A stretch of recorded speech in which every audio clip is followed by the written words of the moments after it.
Welcome back to my channel. Welcome back for all the updates you need about this whole war situation. A 14-point draft Memorandum of Understanding, or MoU, allegedly leaked by the Mahar news agency of Iran, and it is making Donald Trump looking absolutely pathetic. He is humiliated after this particular leak. The reported points include a permanent ceasefire. That's what Trump has agreed to. Number one, permanent ceasefire. He will never be able to attack Iran under this memorandum of understanding. Then the lifting of naval blockade. Then the suspension of oil sanctions and significant financial reparations for Iran. This reparation, according to many reports, and coming also from Iran, is $24 billion at least, and that will also be part of unfreezing of Iranian assets.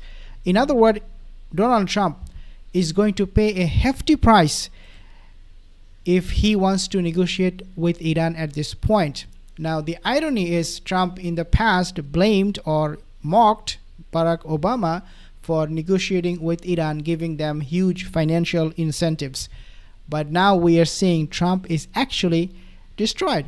Trump administration officials, including J.D. Vance, they have dismissed these reports, but now it is too late because everyone is reporting on this complete and 100% capitulation by Donald Trump to Iranian demands. I want to actually show you a few video clips here of the war situation.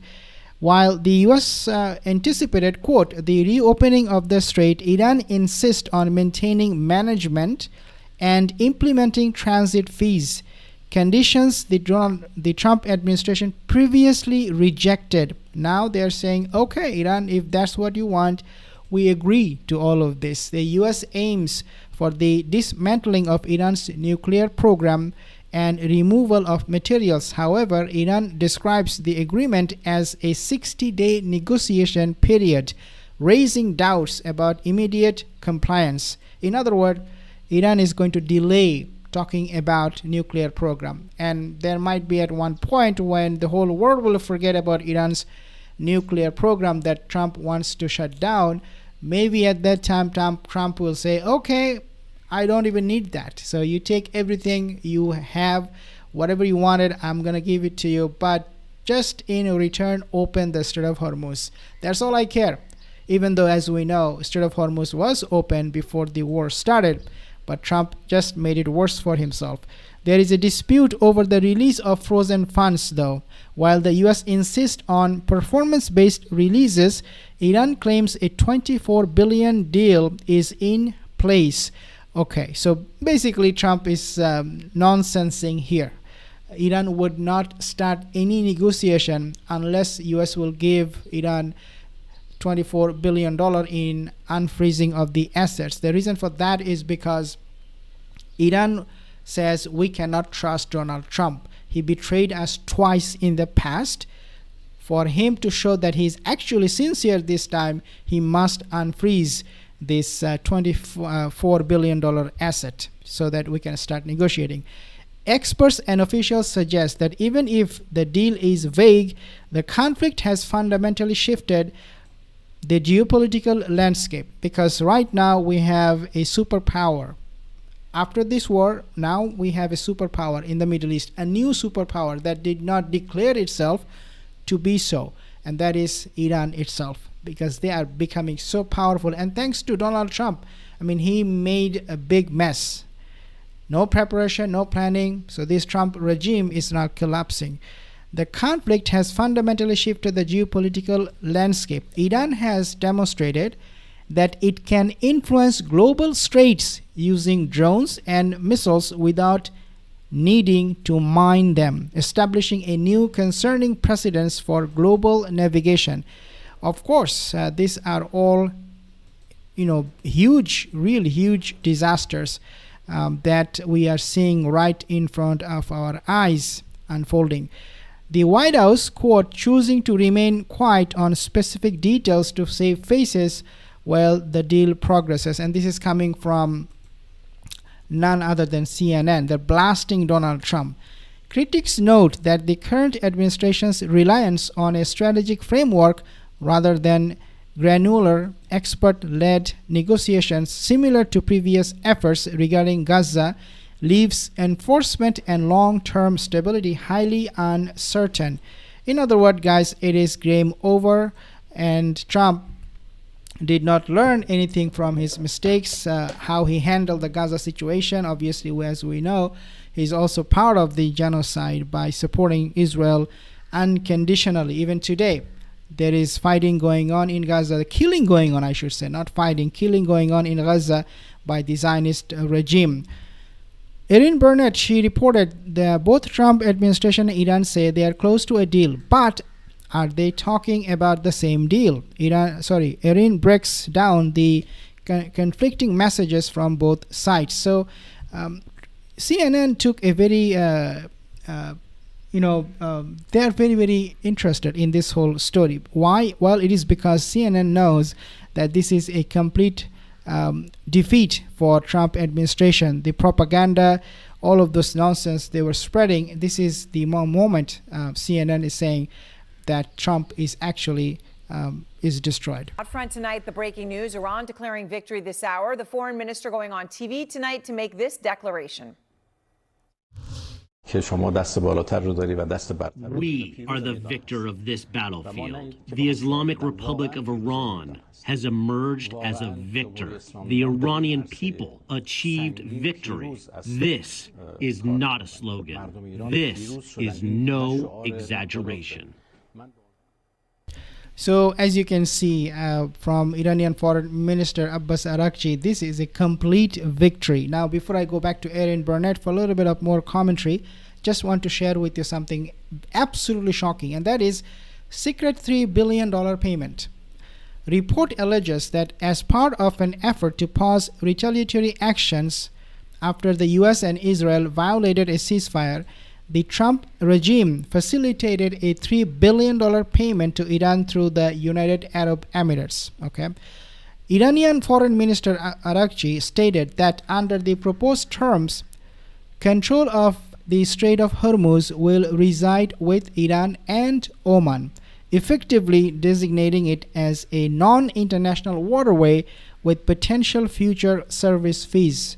Iran will be collecting those tolls that Donald Trump feared the most. Even Vance, Marco Rubio was like, no, we'll never pay Iran a penny. Forget about millions of dollars in tolls. We will not pay them anything. Because if we do, then there is no point of this war. But now, yeah, they're going to be paying a lot of money to Iran. Panic and deflection among MAGA supporters in Congress is also noteworthy. Senator John Husted admitting, for example, that while the war effort was successful, the peace process has been difficult, and notes attempts by officials like Doug Burgum to blame state-level policies for high gas prices rather than the geopolitical situation. Of course, MAGA right now is erupting. They are now erupting. That's the sort of propaganda you might expect from the Iranians, but it actually happens to be something a shipping executive I spoke with tonight backs up. The ship's stuck in the strait for now a long time. He told me, quote, unfortunately, the White House, the U.S. are losers. This is both are the losers, CNN, and this is the opinion of all the experts, commentators about the current situation, that the biggest loser in all of this is not Iran, of course not. It is not even Israel. The biggest loser in all of this is Donald Trump. It's not even Israel. So guys, this is absolutely becoming a nightmare situation. This is huge. The UAE is set to give the biggest shock to Trump. UAE is set to unlock $10 billion in sanctioned Iranian funds to renew economic and intelligence cooperation with Iran. Iran is getting more money under Trump than under Obama. Trump's own allies are starting to ditch him because Iran is playing 60 chess with him. Of course, again, UAE abandoned Donald Trump, Saudi Arabia, all of these Gulf countries. CNN confirms Iran brilliantly outsmarted the Trump administration. Tehran demands a staggering $24 billion and absolutely refuses to surrender the Strait of Hormuz. The White House is panicking as their fake peace narrative collapses. Total humiliation. Of course, this is an absolute humiliation. The art of the deal is apparently giving Iran $300 billion to open negotiations for 60 days. Trump and Hegseth have no idea what they're doing. Trump also has no cards. Trump, he said a lot of things about his success in the past. Take a listen. We have major points of agreement. They want to make a deal. And we are very willing to make a deal. Well, I think we're going to end it. I can't tell you for sure when they want to make a deal so badly. You have no idea how badly they want to make a deal. They want to make a deal so badly. I do see a deal in Iran. We were very close to a deal. I think it's close to over, yeah. I mean, I view it as very close to over. It's looking very good that we're going to make a deal with Iran, and it's going to be a good deal. This process should go very quickly. We're going to end that war very quickly. They want to make a deal so badly. We think. Okay, so yeah, they want to make a deal so badly. He said it how many times? We don't even remember it, but hundreds of times. And right now, no, they they do not want to make a deal. You want to make a deal, and you want to make a really, really bad deal. Donald Trump, one of the worst dealers ever made by Barack Hussein Obama. Remember when they sent Boeing 757s over there, loaded with cash, hundreds of millions, sent it to Iran almost as ransom. That's not going to happen with Trump. That's how Trump, he bragged about his, master of the deal. And many people, many of the greatest military scholars are saying for years that President should have taken out Iran because they wanted a nuclear weapon.